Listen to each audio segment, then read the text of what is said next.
এক গভীর জঙ্গলে ছিল এক আশ্চর্য জাদুর গাছ।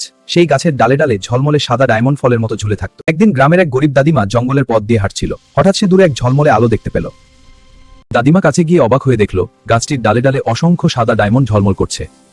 দাদিমা গাছ থেকে কয়েকটা ডায়মন্ড পেড়ে নিল এবং সেগুলো নিয়ে নিজের গ্রামে ফিরে গেল। সেই ডায়মন্ড দিয়ে দাদিমা গরিব মানুষদের সাহায্য করলো, আর কিছুদিনের মধ্যে সে একটি সুন্দর বিলাসবহুল বাড়ি বানিয়ে ফেলল।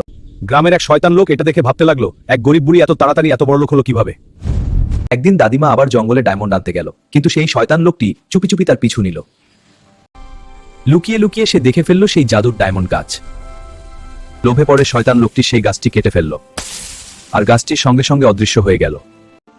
হঠাৎ সেখানে এক জাদুর পরী দেখা দিল।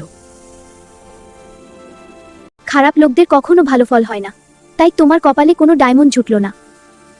বন্ধুরা, তোমরা লাইক আর সাবস্ক্রাইব করো যাতে আমি এই শয়তান লোকটাকে শাস্তি দিতে পারি।